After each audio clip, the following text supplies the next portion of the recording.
Hello, my name is Abril, and today I'm going to talk about visual anthropology.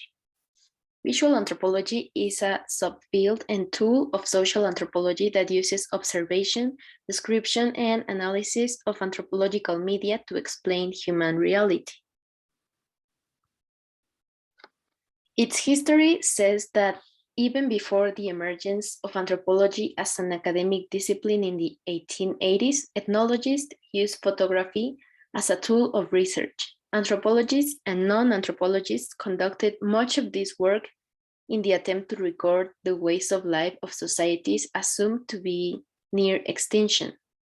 These European anthropologists saw in the image the possibility of measuring the non-European human being as if they were an object, assuming that the differences of race could be verified by comparing the photographed anatomies of the Caucasian men and the indigenous men, leaving the latter in a lower position. Thanks to anthropologists like Margaret Mead, Franz Boas, Malinowski, and John Collier, we saw that the repetitive operation of the camera allowed to carry out comparable observations of a fact as many times as required by the investigation.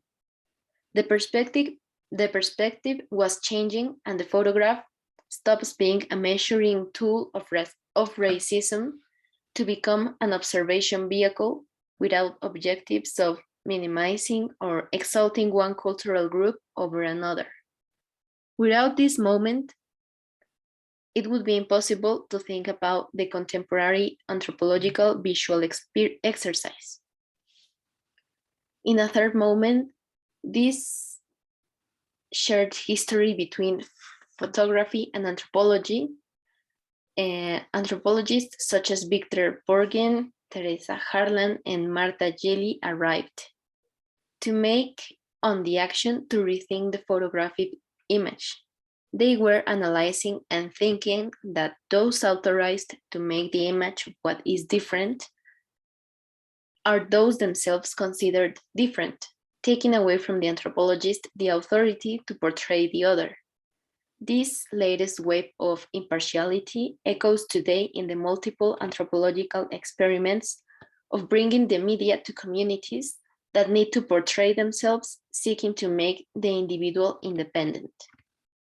In the latest years, in a fourth moment of anthropological and visual interaction, the responsibility for the messages enunciated were accepted as if they were ideological positions, where the most important thing seems to be frankness, recognizing the image in its complexity and implications depending on the place of the messages.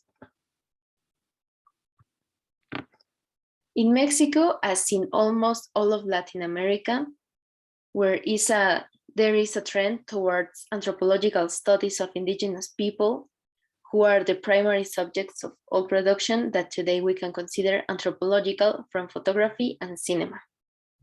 The enormous ethnic diversity and cultural richness in Mexico are making this country a true paradise for intercultural exploration, but in parallel, lately, an independent urban film movement is developing, created by various groups of film students who don't have an indigenous interest, but are concerned about reality and the human phenomena around them. In this way, anthropologists are creating research spaces in the city that is not only to carry out ethnographic research in the metropolis, but also to think about the city in an integral way to address macro-social issues, but combined with micro studies. Just as Mexico is an ideal country for indigenous studies, Mexico is also a fascinating laboratory of urban cultures. Currently, there are several students who are producing ethnographic studies with audiovisual tools on new urban phenomena. Younger generations are more open to multimedia formats and other ways of doing ethnographic research, taking advantage of technological changes. What do I want to contribute to the discipline?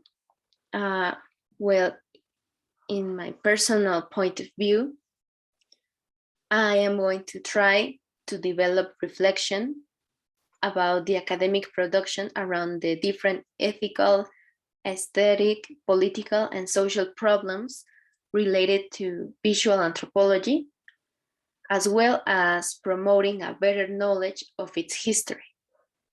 I think I am going to strengthen visual anthropology, not only from the academy, but also from cultural management. I'm going to help through a series of initiatives such as festivals, exhibition, conferences, anything that I can do that is in my power.